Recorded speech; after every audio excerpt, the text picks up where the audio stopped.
India की सबसे बड़ी एडटेक कंपनी है। इसके ऊपर ईडी की तरफ से कल रेड की गई थी 29 अप्रैल के दिन। इसके ऊपर 28,000 करोड़ के स्कैम का चार्ज लगा है। बताते कैसे। नमस्कार, आप देखना शुरू कर चुके हैं टीवी भारत 24 की बड़ी खबर।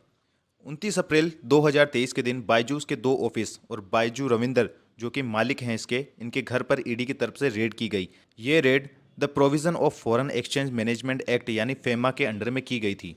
इस पूरी खबर की जानकारी ईडी ने ट्वीट करके बताई थी, जिसके अंदर उन्होंने लिखा था कि ED has conduct searches at 3 premises in Bangalore in cases of Raveendran Byju's and his companies think and learn private limited, Byju's online learning platform under the provision of FEMA during the search of various documents and digital datas under see. अब इन सब में red के बाद ED ने क्या किया। Red के बाद ईडी ने बायजूस के डॉक्यूमेंट्स और डिजिटल डाटा को सीज कर लिया और ईडी इन सब की जांच करेगी और फिर कोई एक्शन लेगी। दरअसल 2011 से लेकर 2023 तक बायजूस को 28,000 करोड़ का एफडीआई आया था।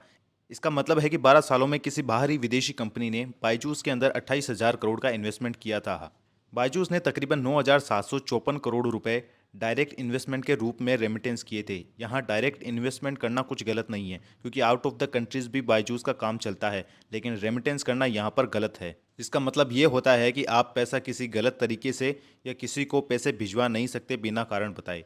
वैसे बायजूस आती है learn and think private limited के अंडर में, और सर्चिस के दौरान ये सामने आया कि इन्होंने 944 करोड़ रुपए का तो सिर्फ एडवर्टाइजमेंट और मार्केटिंग किया है। ये सब तो कुछ भी नहीं है, असली झटका इन्हें अब लगेगा। असल में 2021 के बाद कंपनी ने ऑडिट ही नहीं करवाया है, जो हर साल करवाना जरूरी होता है। आपने कभी ईवी और डेलोइट का नाम सुना है? ये वो फर्म्स हैं जो बड़ी बड़ी मल्टीनेशनल कंपनीज की ऑडिट करती है, जिससे ये पता चलता है कि कंपनी में कोई घपलेबाजी या फाइनेंशियल फ्रॉड तो नहीं चल रहा है, क्योंकि इन कंपनी से इन्वेस्टर को भारी नुकसान हो सकता है। लेकिन बायजूस ने फाइनेंशियल ईयर 21-22 और 22-23 में भी ऑडिट नहीं करवाया था। अब कई लोग सोच रहे होंगे कि इनके ऊपर रेड करने की कहाँ जरूरत पड़ती है। ईडी समन कर भी करवा सकती या फिर बायजू रविंद्र को बुला भी सकती थी पूछताछ के लिए। लेकिन इस सब में ईडी ने कई प्राइवेट पर्सन्स की राइटिंग कंप्लेंट को ध्यान में रखते हुए रेड की थी। साथ ही ईडी की तरफ से ये भी बयान आया कि इन्होंने बायजूस रविंद्र को पहले बुलाया भी था, लेकिन वो नहीं आए, तभी उन्हें ये एक्शन लेना पड़ा। इस समय बायजूस का भी रिस्पॉन्स आया कि हम ईडी की पूरी तरीके से सहायता करेंगे, जो भी डॉक्यूमेंट वो मांगते हैं उन्हें प्रोवाइड करवाए जाएंगे, ताकि इन्वेस्टिगेशन पारदर्शी और सही हो। दरअसल बायजूस अभी काफ़ी मुश्किल फेस कर रही है, क्योंकि कोरोना काल के बाद एडटेक कंपनी में बूम देखने को मिला था, जिसमें इन्होंने आंख बंद करके कई लोगों को ज्वाइनिंग भी दी थी।